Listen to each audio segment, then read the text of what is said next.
welcome to this episode 234 of Frame and Reference. You're about to drop into a conversation between me, Kenny McMillan, and my guest Nathalie Pitters, DP of How to Get to Heaven from Belfast. Enjoy.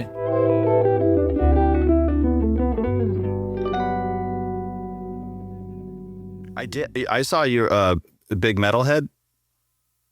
Yeah. Where are we at? What part of the spectrum are we on? The whole thing? Yeah, but not black metal, not like Norwegian, like... Yeah.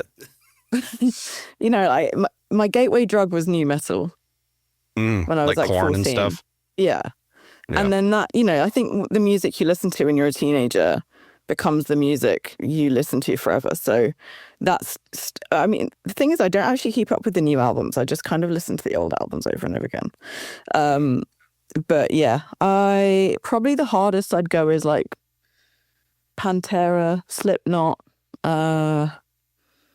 That's, to be honest, anything. Like I'll hear anything. I saw a great band the other day, Horror. You heard of them? Really? No, I'll look them up. It's like instead of R's, they're nines. So it's HO9909. They were cool. They were like kind of a bit more rap. Recently, I've been listening to a lot of Deftones the last 2 years. I've seen them live about 5 times at this point. I have the White Pony 20th anniversary vinyl, but the fact that the kids are finding Deftones again is like, that's because I that album, White Pony and Songs for the Deaf were probably 2 of the most important albums for me growing up. But yeah, that's snare sound. What Chris Cunningham? Yeah. I'm also seeing System of a Down this year. So I had tickets to go see them in New York last year, but then couldn't end up going. So they haven't been to the UK in years. And I was convinced when I missed the gig last year, I was like, this is it. I'm never seeing them live. They never tour. And now I'm seeing them, Queens of the Stone Age supporting. So it's going to be pretty good. I know, right? My friend just got tickets to the Catacombs tour. They're coming around here. I think they're going to be in Joshua Tree. And my friend was like, oh yeah, I got tickets. My friend got me tickets. And I was like, so casual. Why cool. So casual? Yeah, I know. Fucking jerk. There was there's this great British band. They're like pop, punk, rock kind of thing. Or they were. And they just like a couple days ago came out with this song. They're called Don Broco. They just came out with this like pretty heavy song with Nickelback. The guy from Nickelback is singing, and it's you have to look it up. It is the most whiplashy song, but it's cool. It's been stuck in my head for like a week. I can't say Nickelback wherever on my playlist. Yeah, same. Maybe obvious reason. Probably my favorite band. I don't know if you've heard of them. They're called 1 Minute Silence. They're they're Irish-British band. The lead singer is Irish, and they disbanded a really long time ago, but they had the best pits ever. Best pits. Yeah. I used to see them live at this really small venue called the LA2 that's in Tottenham Court Road that's now been demolished and it's been replaced by like, I don't know, a bubble tea shop or something. It used to be the most incredible venue, so sweaty, so gross. And they would just have this incredible circle. Everyone was in the pit. Everyone was getting beaten up. It was really fun. There was a place like a venue like that down in Anaheim, which is like 45 minutes from here. And it was called, I'm blanking on all names across the board. Radioactive, something like that. But it was basically the first show we went to. My girlfriend got us tickets and we're like, all right, we'll go drive down there. I had never heard of it. Apparently it's been a huge venue for 30 years. Same thing, real small, but it's like next to like a laundromat in a strip mall. And I was like, there's no way this is going to be cool. But the energy was there. And you're like looking all the signed t-shirts up on the wall, same thing, like Slipknot, whoever, Deftones. You're like, what? How have all these people been, I used to live in Tokyo. That sounds so fucking cool. When it's there, it's going to be good. It's going to be good. I was in this random rock bar. I used to live in Tokyo for a few years, and I was in this random rock bar. In walk Deftones, just hanging out at this bar, and I was like, oh my God, it's the Deftones. And I freaked out, and I could not believe it. And I didn't know they were in town. I didn't know they were gigging. I got very upset. And sadly, they did not invite me to go to the gig for free, which further upset me. But it's fine. We move on. And now I've seen them about 4 times in the past 6 months. I'm seeing them again in August. I grew up playing drums. And so like Chris Cunningham's like the snare sound, but also just the way everything was so like violent but crisp. You know, it wasn't just like the Joey Jordison's blast beat kind of thing, which I'm not, my feet aren't fast enough for that, honestly. I wish I could be like Joey. R.I.P. I know. Have you heard, new guy, the Brazilian guy from Sepultura? Is he joined? Is he the oh shit. He beats those drums up like they owe him money. Well, because he has to match what Joey did, which is it's nuts. Controversial opinion. It's way better. But can he do it spinning upside down? I don't know. They probably don't do that. They we're too old for that now. Yeah, they did a pop-up show in Joshua Tree, which was random because like, yeah. But what was going on in Tokyo? Oh, I read you were like a teacher. Yeah. Yeah. Super random and weird. I was running away from the fear of not knowing how to become a cinematographer, which I desperately wanted to do. Didn't know anyone in the industry. And I'd always wanted to travel to Tokyo, but I don't know if you've been, but it's crazy expensive. But I wanted to go for like, yeah, you should. I wanted to go, not for like, I didn't want to go for a week and do like Tokyo, Kyoto, and then go home. I wanted to go for like 5 weeks, do the whole thing. But I was like 23 or something, 22. I had no money. I'm from a really, really, really, really poor family. So there was no backup. There was no like, here's your 21st birthday money. Like my 21st birthday money, I think was like £50. It was, it wasn't nothing life changing. So I've had to like work everything. I've had to work like for myself. And I just couldn't find any way to, even if I got that money, it would have been like thousands of pounds. I wouldn't have been able to excuse spending it on like a 1-month trip. So I just sort of put it as a pipe dream of like, oh, maybe when I retire, maybe then I can afford to go. And then I happened to meet someone at a film festival that I was volunteering at as part of my, I'm going to try and meet someone in the industry phase. And she had just come back from teaching there. And she said, oh yeah, during the day I was doing Japanese classes. And then in the afternoon and evenings I teach English. And I was like, oh, but don't you need the TEFL like qualification certificate thing? She said, no, not in Japan. Other countries you do. And my boyfriend at the time's sister had done a TEFL degree at uni. And so she'd been teaching in Thailand and all these places. And I was very envious of her travels. And she was like, no, not for Japan. In Japan, you just have to have a degree, have completed an undergraduate degree. And the degree can be in any subject. And you have to be a native English speaker. And I thought, oh, well, I've just finished my degree. And I am a native English speaker. So wouldn't it be funny if I applied for a job? And then I applied for a job and got an interview. And I was like, I'll go to the interview just for a laugh. But there's no way they're actually employing like, me, Joe Nobody. And then I went to the interview and sat next to me was someone who had studied Japanese at university, was fluent and had spent like years out there just on his own free time. And then to the left of me was a guy who had been an English teacher, but his school had gone bankrupt. And then there was me. So I was like, well, out of the 3 of us, I don't think I'm getting anywhere. And then they employed all 3 of us. So then I went out to Tokyo and I was like, oh shit, I've actually got to go. So I went and I was like, I'll just go for a year. I'll just go for a year. And then it was like, maybe just one more year, just one more year. And it was just one more year. And for 4 years. So then I finally got, I had a personal reason to come back. My mum got sick. So I had to come back and look after her. Also wanted to come back and look after her. By the time I got back, she was actually fully better. Her cancer was in remission. Everything was good.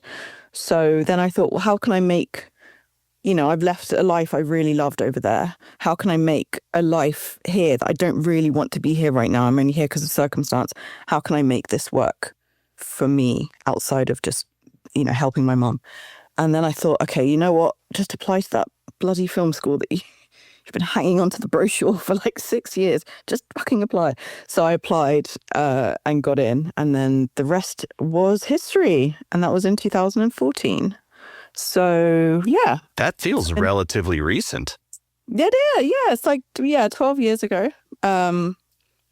So yeah, it wasn't as long as I was like quite older than my classmates. So I started that film school when I was 28, and then everyone had just come out of university, so they were like 23, 24. And a lot of them were like, walking IMDb types that knew everything about every film and every director. And I was like, oh shit, like, what am I doing here? Was this a mistake? But I was just always really interested in the art of cinematography. And like, from when I found out that it was even a word, I was like, oh shit, this is cool. So yeah, it just seemed to sort of fit everything that I wanted to investigate, really. When you were looking into when I was younger and I was like, I want to make movies, it took going to college to kind of what you're saying, like learn that because I knew I wasn't going to be a director. That's too hard. And I certainly couldn't write. And then I was like, well, I like cameras. I was, a photographer on the side. And so I was like, I'll be a cinematographer and I'll figure that out. When you were looking that up, did you have the same arc of like you aim high, you're like, oh, the director makes everything, and then work your way down to that? Or did that kind of jump out at you at your like older age? Because part of me kind of wishes I went to college as an older student. So prior to learning the word cinematography, I didn't know that was a job. Even though I'd watch films, I watched tons of films, but I never watched the credits, like I never was like, oh, what is an editor? Like, like I never really delved into it for some reason. I just thought that was a really good film. I didn't know why I thought it was a good film. I liked the way it looked, but I didn't really, I didn't analyze it like, oh, that shot was cool. It was never that shot was cool. It was that I like the look of that film, and I like the way this film plays out story, like script wise or whatever. And yeah, I thought it was the director was the filmmaker, and then all the other people were just like hired hands. Like I thought extras. You know what I mean? Like I just didn't know. I just don't know why. I'd never thought. No one does. That's not a rare. Yeah. But I start, my gateway drug before all of that was photography. I was like, oh, I really liked photojournalism a lot. And I wanted to do that. But I didn't have that kind of discipline to just wake up early and go out and do that thing on your own, like I'm going to go and stand in the rain and find some interesting, I don't know, architecture or like interesting looking people or whatever. I just didn't have that get up and go to me. Like I need something and someone to bounce off of, like a script or another creative person or a location that gives me an idea for something. So I struggled a bit with that. Like my photos didn't look like they looked in my head when I got them developed. And they didn't look like the ones in National Geographic. So I was absolutely gutted. And I was like, why is that now? It's because I was just taking shit pictures. Like I just didn't really know what I was doing. I was just sort of going, oh, cool. Yeah, I'm so cool with my film SLR.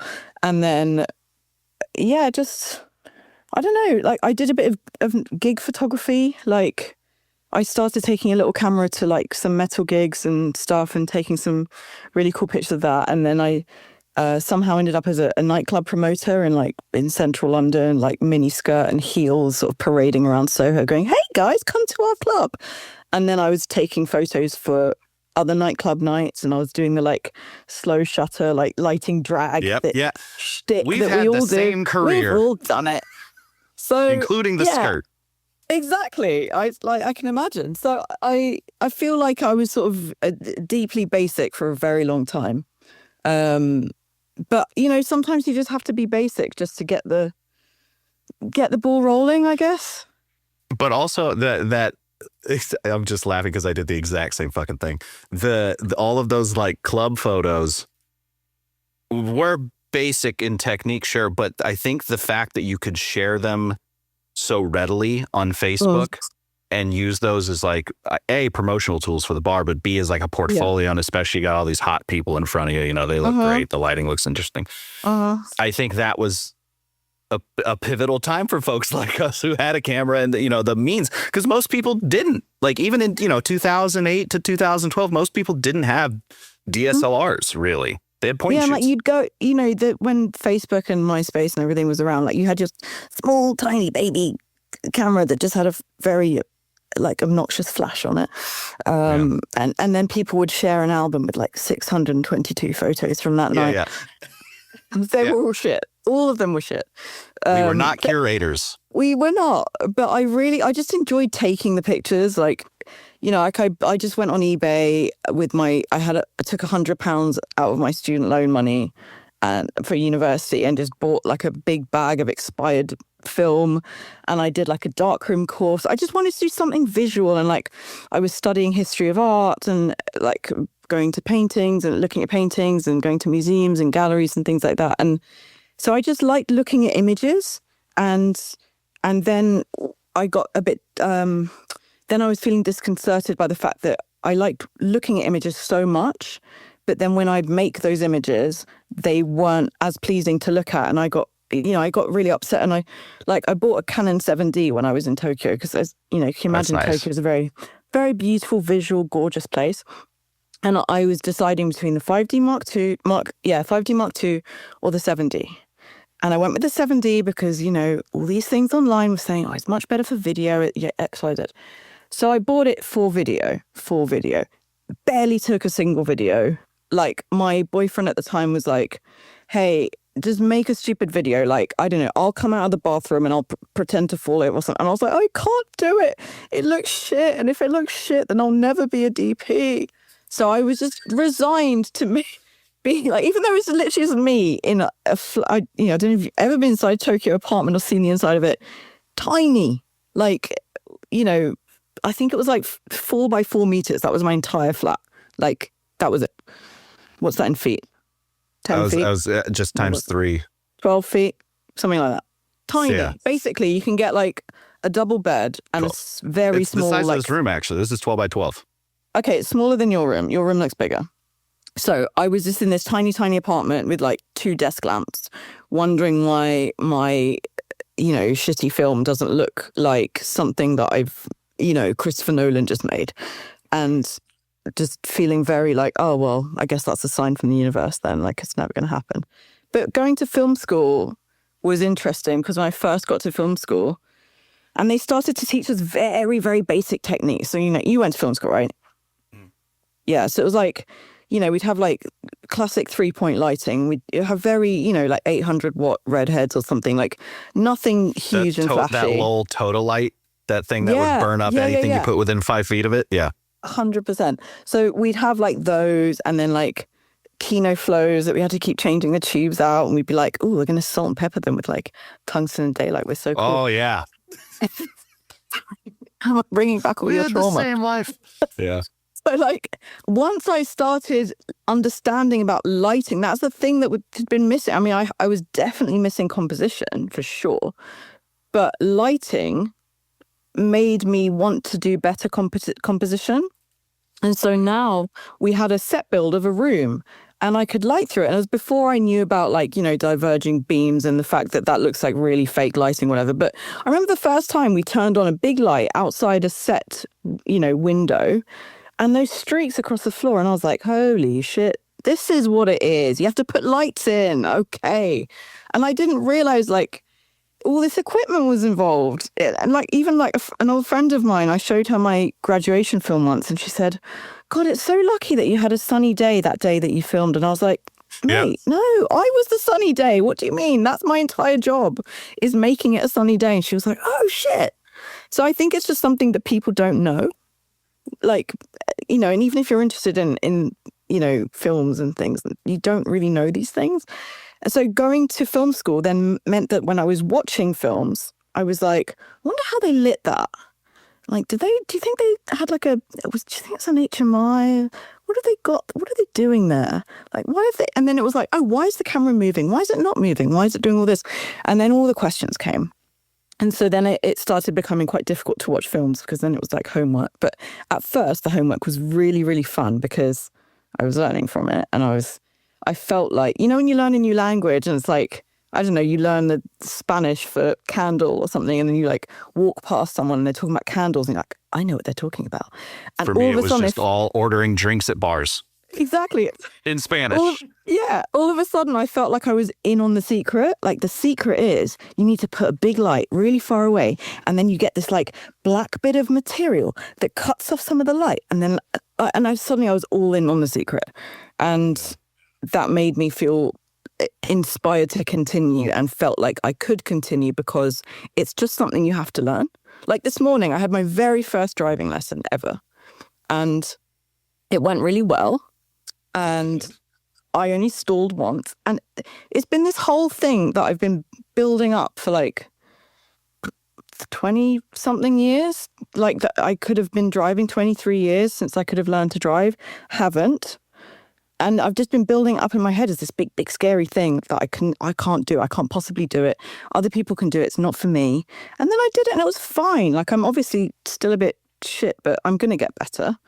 But like, I think going to film school for me helped me realize that I could fail, and that I could fail like safely without someone breathing down my neck. And then I could learn from that failure, and no one's going to ridicule me if I use a hard light instead of a soft light for this close up. Like I'll just see the rushes and think, that doesn't look as good as it could do. What can I do to make that look better? And then the teacher's like, well, you could try softening the light. You could try dimming the light. And I'm like, oh yeah, that's very good points. Yeah. So things like that. And I then got really interested in lighting, sparked a bunch, gaffered a little bit. And yeah, I spend more time in lighting than in camera for sure. Yeah. Well, camera gets boring so quickly. It does. Especially I like now it's like there's three cameras. There's 3 cameras. I really liked loading film when I was a student. That was really fun. Yeah. Well, it's really all the hands-on nature of it, right? Like I feel like that is the one thing that digital has taken from us is like I love the safety of it, but it is just like when people go, is this hard? I'm like, a director or whatever. Is this going to be hard? I'm like, no. And I've learned to stop doing that. Like, yes, it's going to be very hard because otherwise you get 5 seconds to do it. And then you're like, no, I need more time. But it is just kind of like, oop, tripod. It's on. Exactly. Like, the Arri Alexa 35, I haven't even put a light on. It looks great. Yeah. Stolen my job. I really love loading film. Yeah. It smells like fish bait to me. Have you ever fished? It smells like power bait. There's a very specific bait called power bait, and that's what film smells like. That sounds gross. It is. I just used to really love the fact that people would be like, okay, we're going to go for another take. And I'd be like, hold on a minute. You've only got 2 minutes left on this roll. But I have another mag that's loaded that has 10 minutes on it. Would you like that one? Instead, they're like, yeah, that's a great idea. Yeah, let's do that. And I felt like I was like in charge. I was like the film maven. Like no one comes into my little closet. It's my little closet. You guys can all piss off. Yeah, it was nice. Small feeling of control as a loader. It's pretty big control. But I did want to go back real quick to we were talking about studying art history. At what point, because I'm interested in the idea that you were looking at like I was just at the Louvre when I was in Paris, and there's obviously it is what it is. There's plenty of amazing paintings in there where you're like, wow, the command of lighting. And I thought they would cheat more. I thought in a lot of these paintings you would see shadows that don't lights that but it's painting. You could, light can come from anywhere in a painting. And they didn't. It's all very like, for the most part, single. So looking at those, studying art history and looking at those paintings, why do you think it didn't click with you where to put light in your photo or film work? I don't know. I wish I knew. I knew that like fashion photography had lighting, right? I knew that for sure. And I knew that film had lighting, but I didn't really know what that meant. It was the equipment that fucked you up. That there was equipment.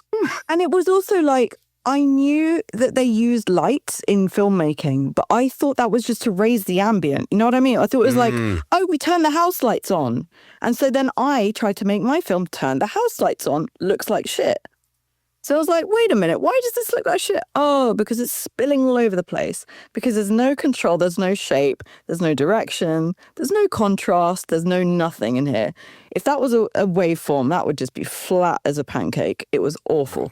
So I I didn't realize that the lights were for effect, unless it was like in The Exorcist where there's like some strong backlight and smoke, you know, but that was like very theatrical.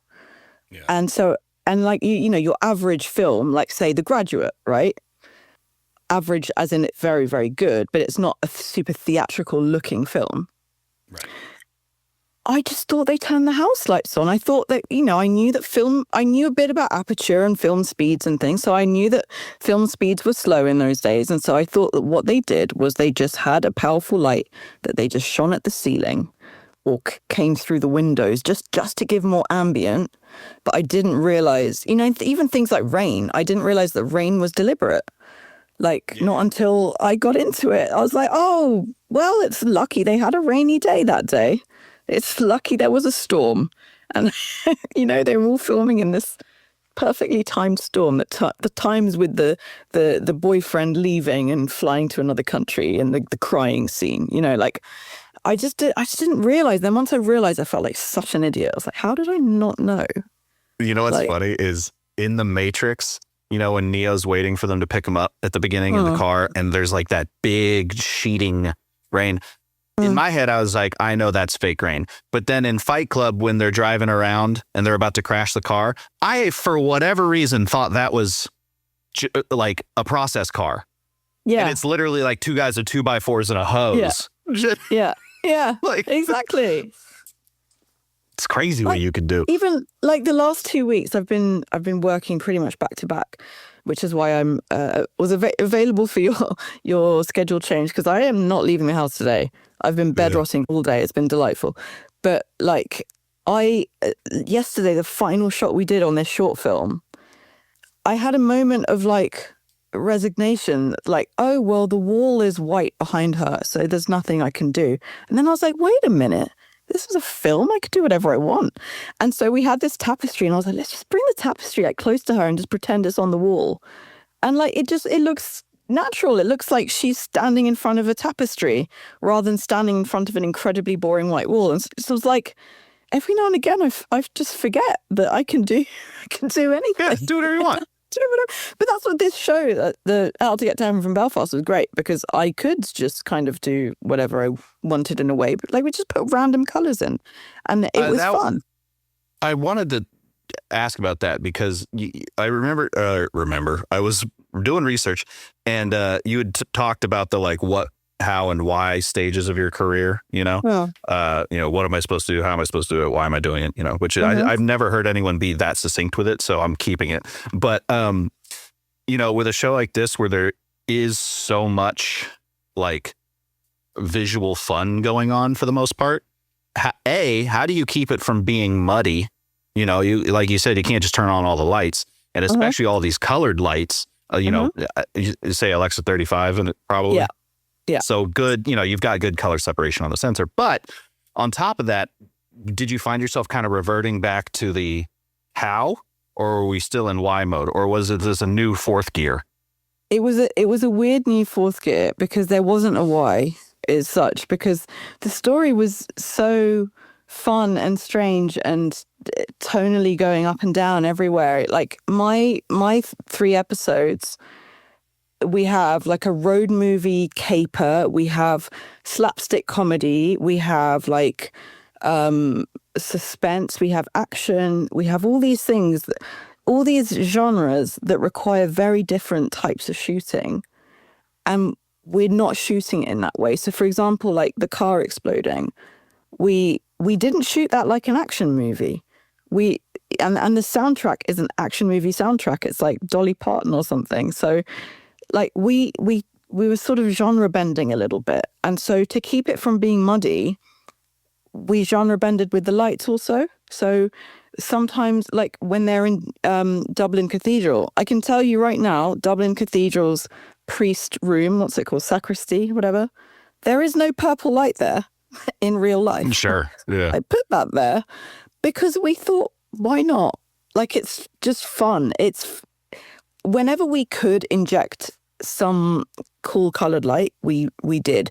But I think Ashley and Dan, the other 2 DPs, feel the same way, that you don't want it everywhere all the time, because then you don't read it. It kind of, the audience, the eyes get either bored by it or used to it, or, you know, it just becomes like background noise. It's like, It becomes it's black red. and white almost. Yeah, like the frame is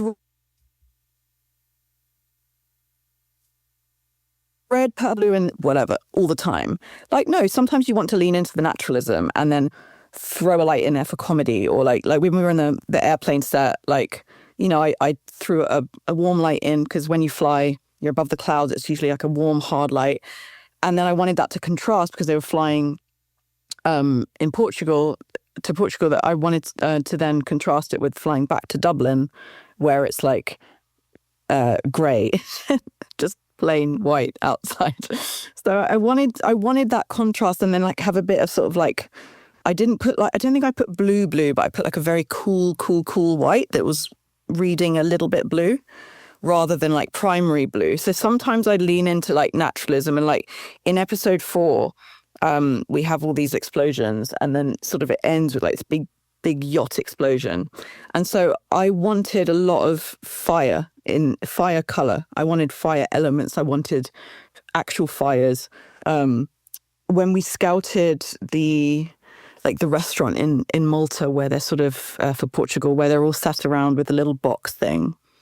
When we first scouted that, I asked the production designer, do you think we could get like a sort of Benihana like flame kind of go like poof behind them? Because I wanted to just like show fire everywhere, but we you know, for safety we couldn't, unfortunately. But yeah, when we were in Margot's house, we wanted lots of elementals, like loads of rain coming down, and it's very blue and cold outside, and inside there was this like warm room, but it's not inviting warm, it's like oppressive, like you're in hell, with that warpy lens, and then there's the fire, and they're sat by the fire. So we wanted to play with color, but not always like, you know, crazy clown color. It was sort of stylized like a neo-noir.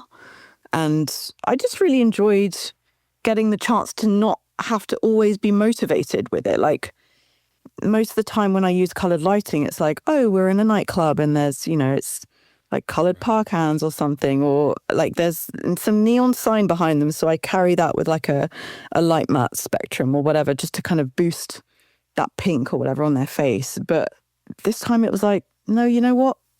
We're going to put green on the ceiling and orange on the ground, and we're going to do this, and we're going to do that. And in the next scene, we're going to go completely natural. And then the scene after that, we're going to go wild again. Did you like restrict yourself to a number of colors per, or was it just whatever you felt?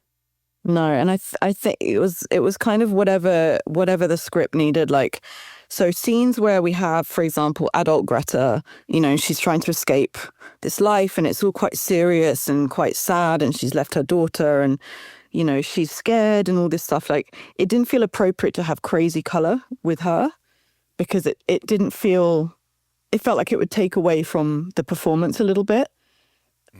I feel like we tended to instinctually go towards, like, there was no rule where it's like, if it's a funny scene, you must use blue or anything like that. Like, there was no rule book. But I think instinctually we all veered towards, if it's something eerie, or if it's something like black comedy funny, you can put color in. And in this world, it's fine. Like, in this world, it's fine if you've got, like, in block 1, you see outside the hotel, there's like a phone booth, and it's just green. And then there's a goat there. Like, it's like, why not, right? So in this world, if you, as the DP and director, feel that this room is bright red, it can be bright red. It doesn't have to be, but it can be. And so sometimes we'd be like, do you know what? Like, the coverage is going to be a bit more conventional here. Should we just throw in like a wild card with the lighting? And it was fun. Just, you know, sometimes the script goes up, I go up. The script goes down, I go down. But sometimes the script goes down, I go up, and vice versa. So it was a really fun tonal roller coaster, really. Like, there was no there was such a strong visual language that was almost no visual language, because we had so many visual languages to think about. And you need to make it feel like it's the same show, right? So right. I didn't want every single scene to have a warpy lens. I didn't want every single scene to have a bright colored lighting that felt totally incongruous, like in a day exterior. It would have been really weird.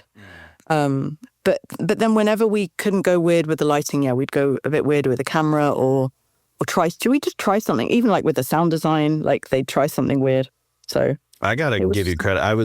I know Dan Kane's over at Atlas, and so I was able to get my hands on that 21 millimeter anamorphic. Like when I think I probably was like one of the first 5 people to use it, and we had like a whole set. We were shooting the Spec commercial for fun, and we were in a bathroom, and I was like, you know what? Give me that 21, and then they put it. And I was like, we have to black out the entire bathroom. There's no.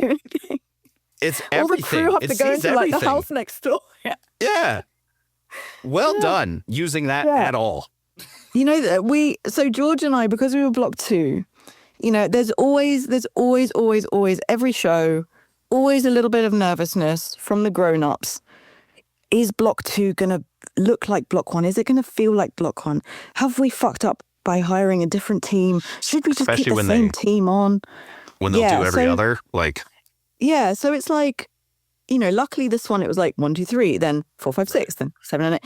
But like, like if they're intermingling, it can be really, really jarring if the blocks look totally different. And so George and I really wanted to both reassure the team that we were on board with the like wildness of the look, and also like ourselves get on board, you know, immerse ourselves immediately into the world of the weird. So our very, very, very first shot on our very, very first day of shooting was in episode 6, I think. Liam's in the hospital. Liam wakes up and he's like, oh, like the nurse says, oh yeah, you were really lucky.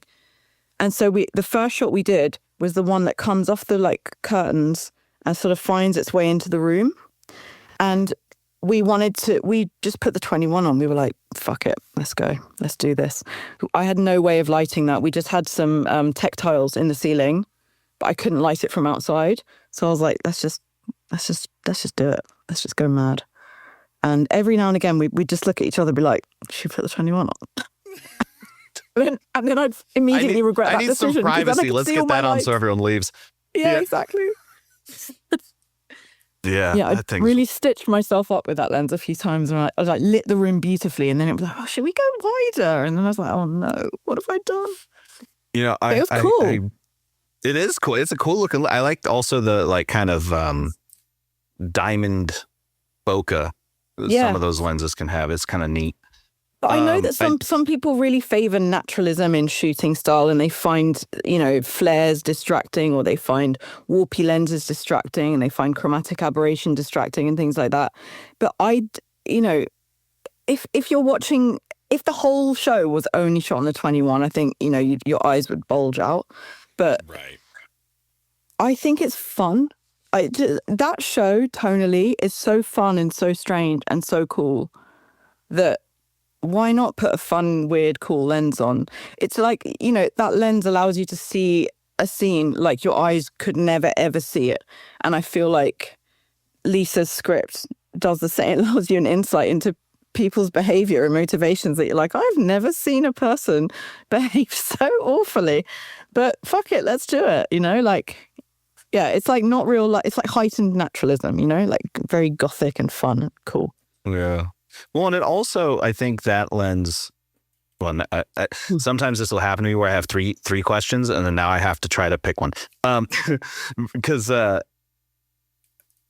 you know, just the idea of making an image look interesting sometimes is difficult, because you're like, we all want it to look more like celluloid, right? Because that just looks better to most of us. Not all the time, but there is like using really jacked up anamorphic. Like I have a set of anamorphics, but they're very clean, and I've actually come around on them. I used to be like, they're fine, and now that I've used them on a few documentaries, I'm like, honestly, if these were any more, you know, if these were Kawas or something, it would be too obvious. It would be like the second you saw a second documentary from me and they looked like that, you'd be like, oh, one trick pony. But they allow me to. But those things are not. I know you called at one point a 40 mil like a polite. Would you say polite? social distance lens. You know, it's like that's the. Yeah. Do you have you discovered like what's a hostile focal length? The 21.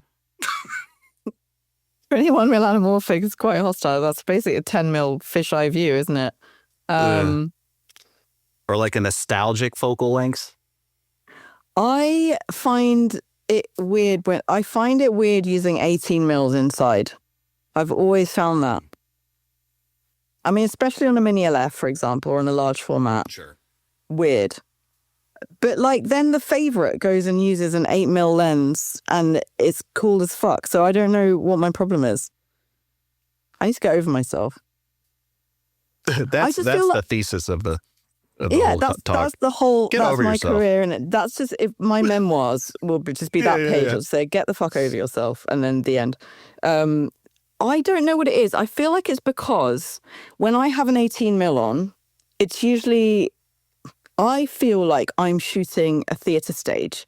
I feel like everything is like over there, you know, away from me, and then everything feels like it becomes flat. Obviously, Yes. if the foreground, if I'm shooting like a foreground element with an 18 mil and like a person or an object or something, that can be cool. But sometimes like I've been in situations where a director's like, I want a nice big wide of the room. What's our widest lens? And I say, our widest lens is an 18. They say, right, let's stick that on and let's go for it. And I'll put the lens on and they'll go, yes, I love it. And I'll think, I hate it, but I don't really know how to. Sometimes I do articulate. I feel like, does it feel like everything's like, 50 meters away from us? Like we're not even in the same room as them. And they say, no, I really love it. It's so wide. We see the whole space. And I'm like, yeah, we see the whole space, but the people are like ants. And isn't this quite an emotional scene? Aren't we supposed to be really like with them? Don't we feel like we're sort of literally a fly on the wall?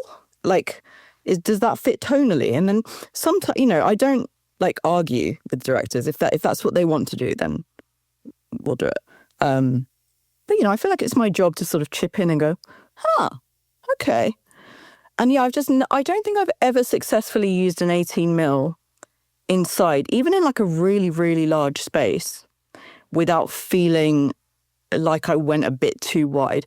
Like sometimes I'll go, if it's like a 21 or 24 or 25, I feel even that quells my anxiety a bit.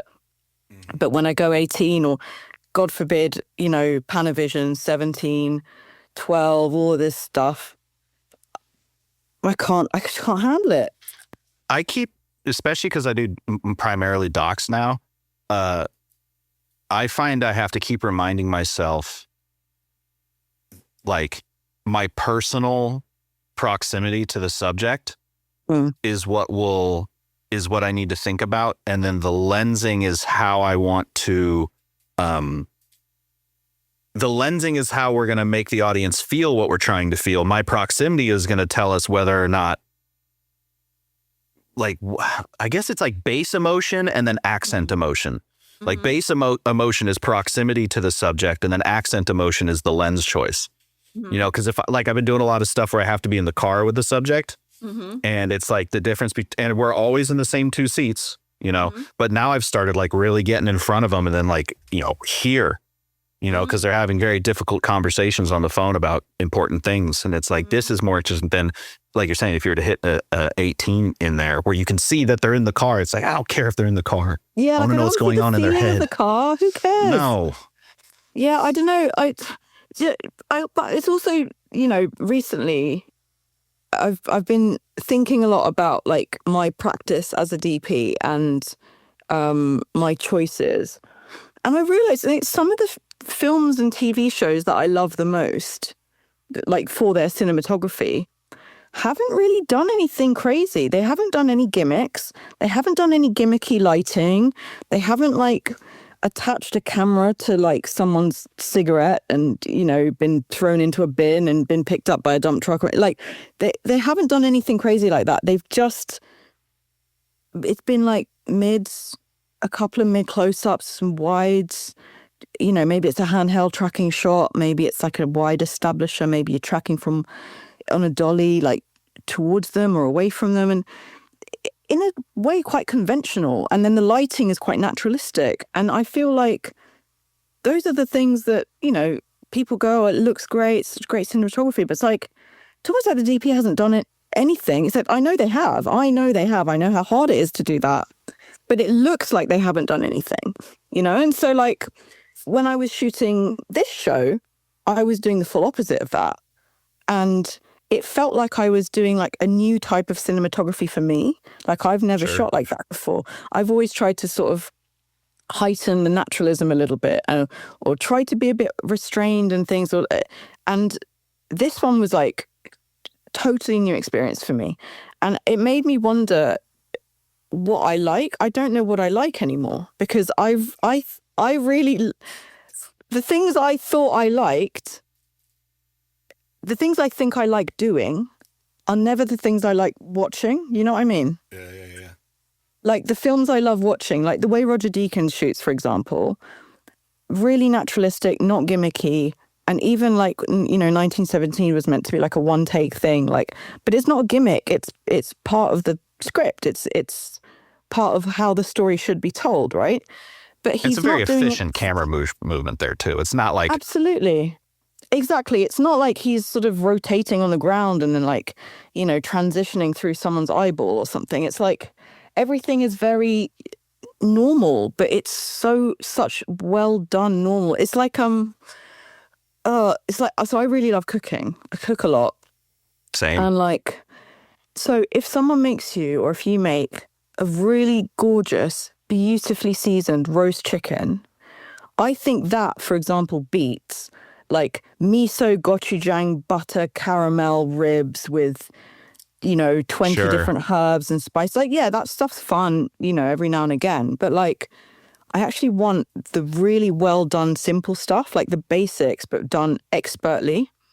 And I've been having this sort of in November I got named as a BAFTA Breakthrough Talent, and I felt this enormous, like, thank you. I felt this enormous responsibility in a way, like, oh shit, like anyone who sees that I've won this, like, not award, but it's like a, naming thing, recognition. Yeah, anyone who sees that I've won this recognition and is interested in that is going to look back on my work. And are they like, was my work too stylized sometimes? Like, should I have just gone with like soft light rather than try and be expressive with hard light? But like, again, it's like the nightclub photography, light streak thing is like, maybe sometimes you have to just experiment with the wrong thing a few times and fall in love with the wrong thing. Like I went through this whole phase when I was doing music videos, and it worked. It was effective, and everyone loved it. So, and then they'd be like, "Hey, I want you to do it just like you did in the other videos," and you end up doing the same thing. But like, I had a bunch of filters and tights and shit that I would put in front of the lens. It was just a mess. A poor focus pillar. I don't know why they're still my friends, but like, just it'd be like a star filter with a Vaseline smear on it, and then a pair of tights that then has got like a weird bit of broken glass in the top corner. And I was like painting all this Vaseline on the optical flat, causing everyone headaches. And it looked really fucking cool and weird. It looked like the old MTV videos, Yeah. And I liked the fact that I was learning how to do that, and I was teaching myself how to do that. But then I'd watch like a film that Deakins had shot, and I'd just be jealous. I'd be like, why do I have to resort to like tomfoolery? Why can't I just do a really nice close up, like a really nice mid shot? And like the way he works, like he's not relying on long lens bokeh to get people turned on. He's just going for like a 35mm or a 40mm or a 28mm as a close up, with like soft naturalistic lighting. He's not going for any vintage lenses. He's going for these like master primes. They're very clean. They're very reliable. There's a bunch of focal lengths. They're fucking beautiful lenses. And he's so restrained that I then feel jealous. Like that's what I should be doing. But then like, when you're starting out, so you need to stand out. You need to do weird shit. Your work needs to be like, whoa. People are scrolling up and down, going through loads of shit.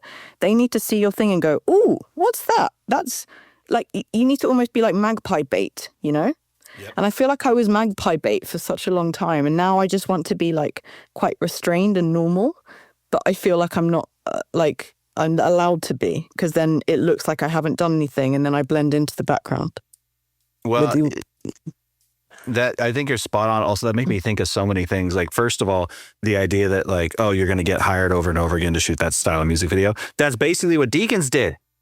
They, except his style is restraint, because everyone uses him as a comp, right? So if you want a Deacons thing, you call him. Although I've heard him say like that no one calls him because everyone thinks he's too expensive. He's like, I'll still shoot your movie.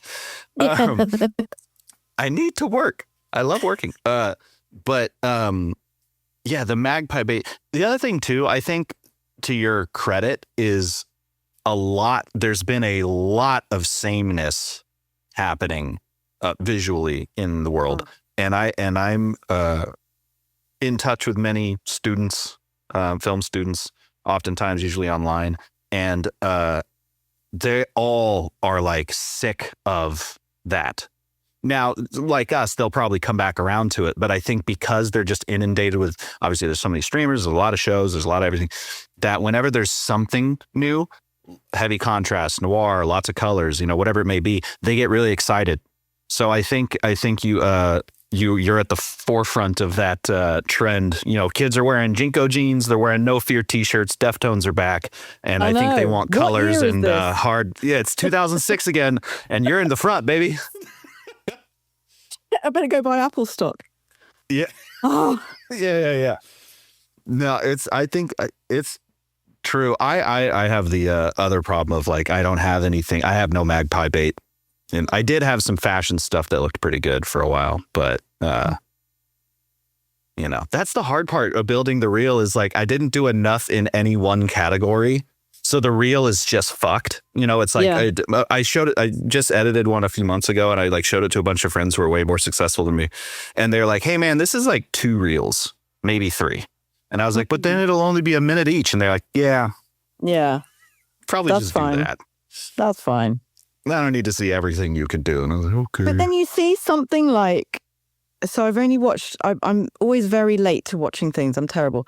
I've only watched 1 episode of Severance, right? Because I'm that dickhead. I'm that dickhead that waits 4 years after it's stopped being popular. Jessica's like, I watched good at her Squid job. Game. She's so good at her job. Jesus Christ. Makes me feel sick. So that first episode of Severance, it's shot in a normal way that's not normal. That I love. It's not, there's no, like, it doesn't feel like gimmicks. It just feels like this is that world. I mean, and that's why, like, with the How to Get to Heaven from Belfast, it was a totally different shooting style than what I normally do, but it felt like it was of the world. So I felt like I was able to be a little bit magpie bait at times, because that's that world. Like, that world has mad colors in it, and it's got weird warpy lenses in it, and everything's a bit eerie and a bit strange and a bit like, I don't know, what's the word I want for it? Like Twilight Zone-y. There's just something off everywhere. Something's always off. You're like, oh. It's like, and I think Twin Peaks was like a big reference for Ashley and Michael, who were the Block 1 team, and Fargo, and so that like timeless Americana thing. And I got that as well myself when I read script 1. I got that kind of, that American Gothic painting where it's like the holding a pitchfork. Yeah. And it's like 2 normal people, but not normal. Something's going on. Don't know what it is. That's his daughter. Did you know that? No. Well, you what? studied art history. Wife. That's his daughter. No. Ugh. Hate. Makes that painting way weirder. That's the thing that's off. That's the thing that's off. I didn't know, but now I knew. Now I know. I'm pretty sure. I'm like 80% sure that I heard that recently. That's actually the daughter, and that's why it's so fucking weird.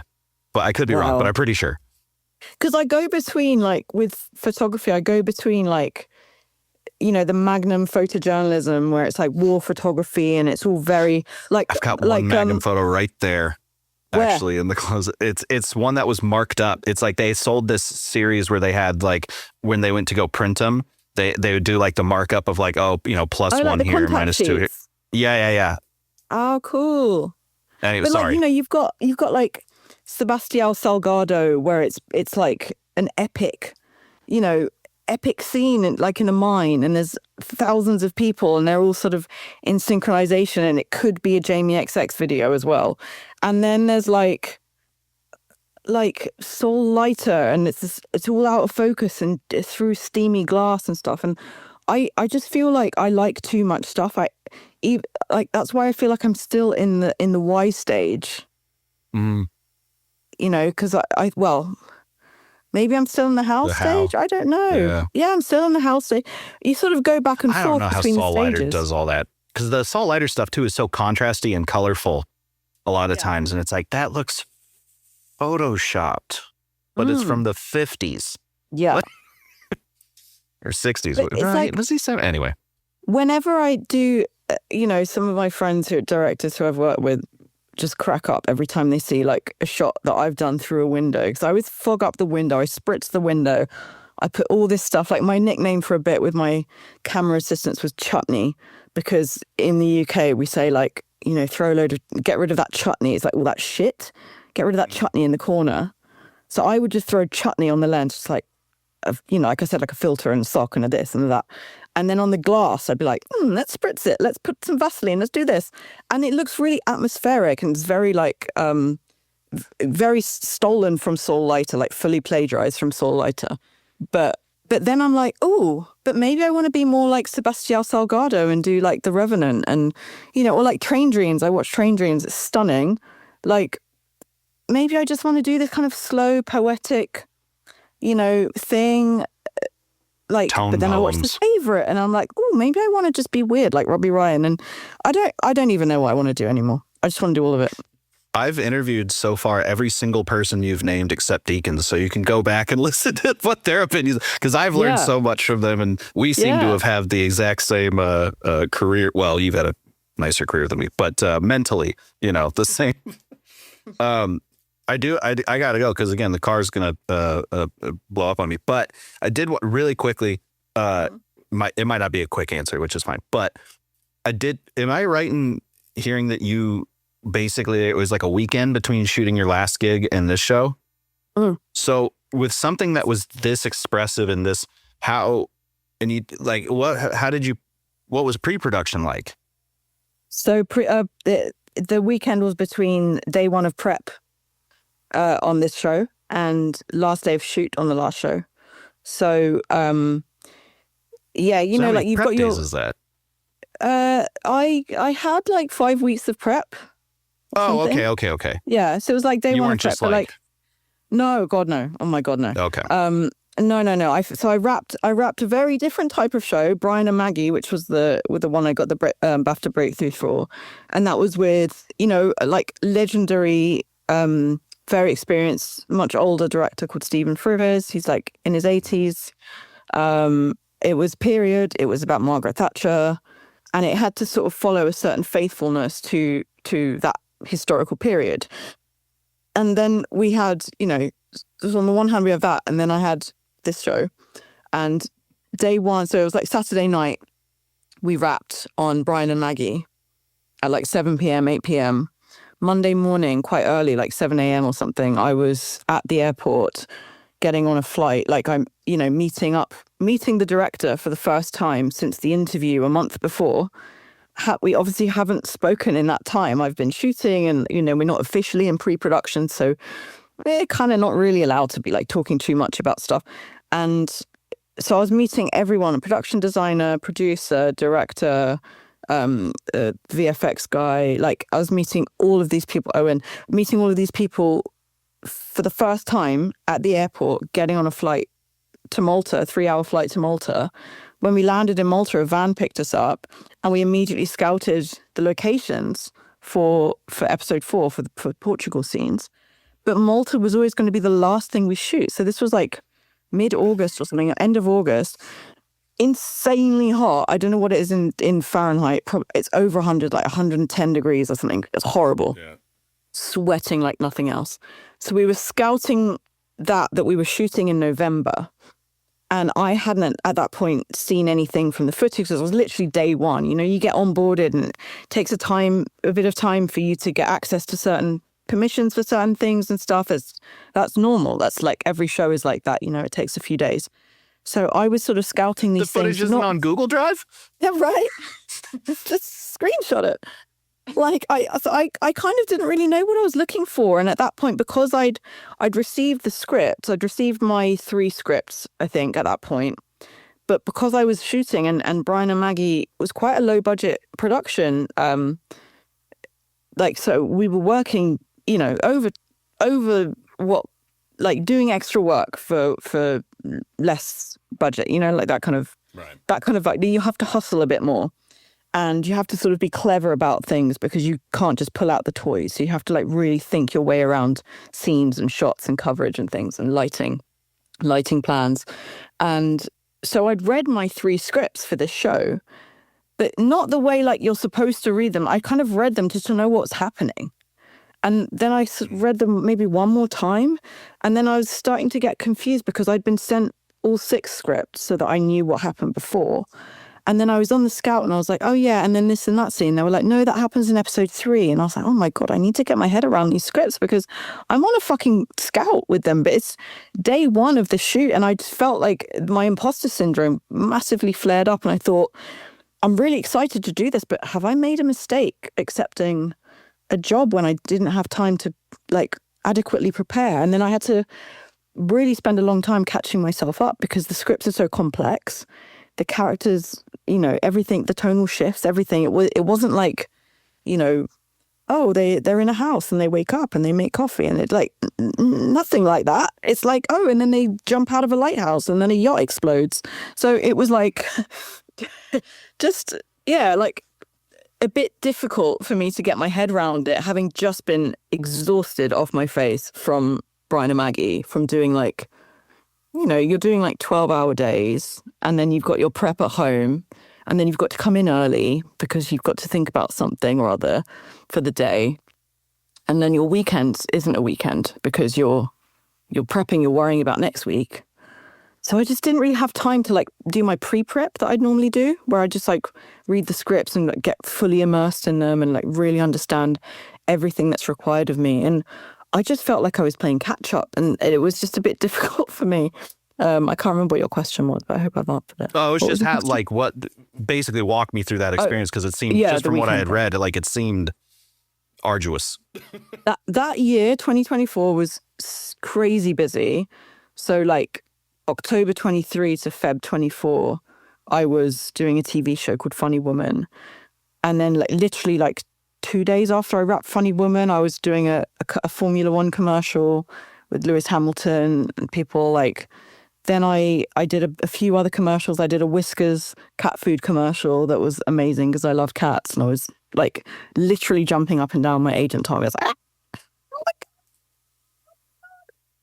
And so I just did all these commercials. And then I did Brian and Maggie. And then I immediately did How to Get to Heaven from Belfast. And then so we shot Belfast for like 6 or 7 weeks, I think, and then Dublin for 1 week. Then we stood down on hiatus for 3 weeks while Block 3 went in to start working in Belfast. So I was flown back to London and, you know, you're on hiatus. You're not technically supposed to be like working, but Malta was about to come up. And blowing up a yacht was about to come up and all this stuff. So we were like, we have quite a lot to discuss. So then there was like a ton of meetings during that hiatus about Malta. I sent my gaffer out there to scout because he hadn't been able to do it. I had a commercial in Lithuania at that time that was like 4 days long or something. Then I was color grading Brian and Maggie while I was trying to prepare for Malta. Then we shot Malta. And then as soon as I got back from Malta, I jumped onto a small TV pilot where I was in Lapland and, you know, in November and December.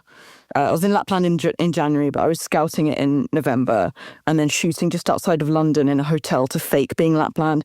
So I just didn't sit down at all that year. It was just a bit nuts. And then like the first 6 months of 2025 were pretty much dead. Like I did that 1 week in Lapland. I did 1 week in Lapland. I did a short film that I was super proud of. I did a couple of commercials, maybe. And then I color graded the Belfast job. But I think between January and like July, I think I did something like 20 days of work. Whereas normally at that point, I've done like 100 days of work at least, you know, if not more. And so that was super weird and a bit depressing, but I also really needed that downtime after that crazy year. And yeah, it felt, you know, when I got the BAFTA breakthrough, I was like, yeah, you know what? That was my breakthrough year because I did fucking everything that year. And it was great and it was fun. And they were all projects that I really loved and really proud of every single one of them. You know, even the commercials, sometimes commercials are difficult because they're like maybe not as imaginative, but me and the director got some cool stuff. So yeah, it was like a really cool year and I was fucking exhausted, but then I sat on my ass for 6 months after that. So that was fine. Yeah. So it worked out. I mean, there's a great book called, oh shit. What's the book called? It's not on that shelf.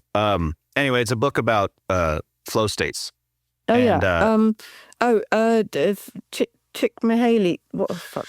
Yeah, Chick High McChihai. He's got Chick High McChihai or something like that. I think it's on my bookshelf. Yeah, I know it. It's called Flow, isn't it? It's called Flow. Well, so there's that book, but then there was another one where a guy was kind of like dumbing it down. So I'm talking about the dumbing it down. But you get the whole point. The idea of like the release being important to start the flow state, to like study, you know, hard, whatever, and then the walk away where you don't do it, like learning that really helped me. Cause like you're saying, like you can start to feel like, oh no, I'm not working. That's important time. So it's like recovery in the gym, you know, like that's important time. You can't just be working out all the time. Exactly. No, but it made me realize that like, because when you're on in this industry, you're so on and you're doing like 70, 80 hour weeks. You're canceling all your plans. You can't see anyone. You're too exhausted to meet your partner or your friends or whatever. So you basically become a loner, like a hermit for 4 months or longer if you're lucky / unlucky. And then you come off that job, you wrap it, your contract is over. And now it's like, what do I do with my day?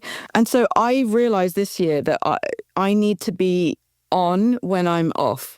Like I need to do 3 days a week, half a day, you know, go to a gallery or go see a film or watch a film and like super analyze it or like sit down and, you know, read a filmy kind of book or something or watch some YouTube video, whatever.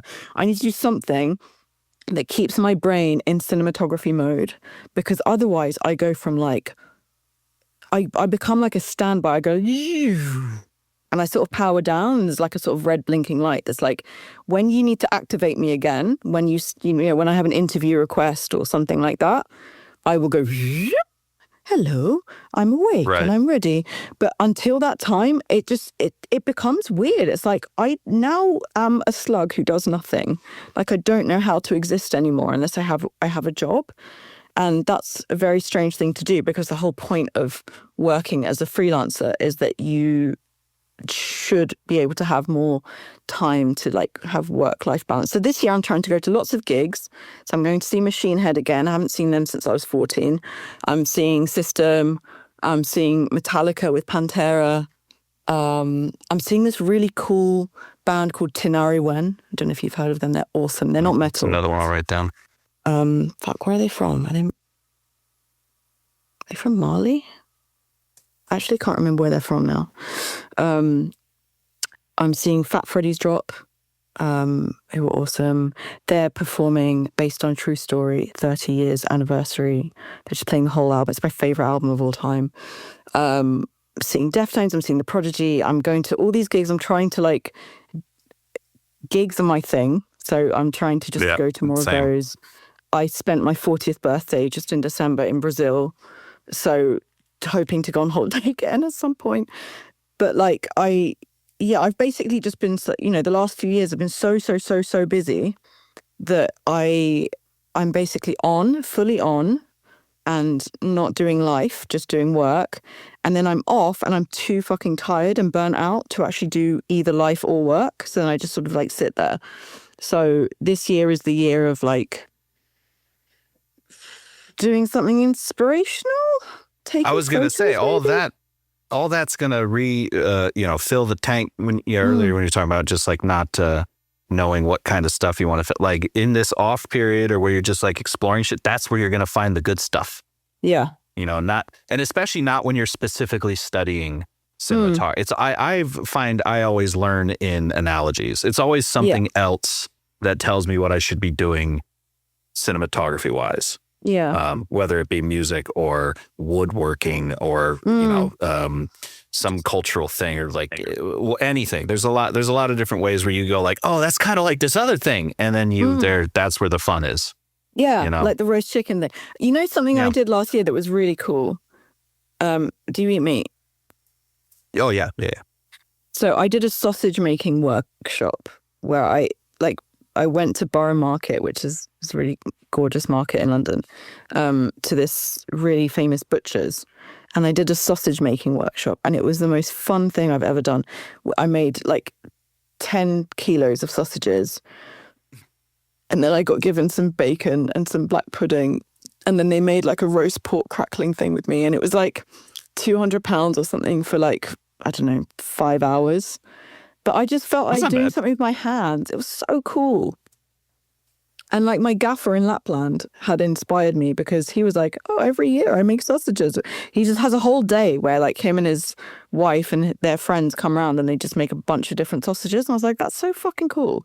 I want to learn how to make sausages. And then I wanted to do this cooking course and all this stuff. But like, yeah, I just feel like I need to keep myself busy because I feel like I'm scared to start even like a DIY project or book a holiday or whatever, because then an interview's going to come and a job's going to come and then I'm like, I'm going to miss out. So then I'm just always in standby waiting for work. And I feel like I need to not do that because actually it's going to make me a better DP if I come to it. You know, like how I came to this later in life, having been a nightclub promoter and an English teacher and all this mad stuff. Like, and now I feel like it's helped me when I'm shooting and when I'm working with people, which is really the biggest part of my job, like being a manager. Yeah. All that life experience helps me, I think, to work with people, and I hope that comes across to my crew. Because I always deeply love my crew and I try to treat them very well. So, yeah, I think fuck it. It's too much to do, isn't it? Yeah. Well, I would love to keep chatting, but I literally do have to run. But the next time you get an opportunity, we'll have you back. And also I'm going to DM you a picture of my cat. You're going to freak the fuck out. Oh, my God, yeah, I'm going to freak out. Anyway, yeah. It was fucking phenomenal chatting with you. And the show is funny and awesome and rad. And it was really fun watching it. I'm actually interviewing Ashley in a week, I think. Oh, so I've done it in reverse, so but it's going to be cool to get both sides of the stories. Thank you. Bye. Bye. Bye, Daria. Bye. Nice to speak to you. Bye-bye. Frame and Reference is an Owlbot production, produced and edited by me, Kenny McMillan. If you'd like to support the podcast directly, you can do so by going to frameandrefpod.com and clicking on the Patreon button. It's always appreciated, and as always, thanks for listening.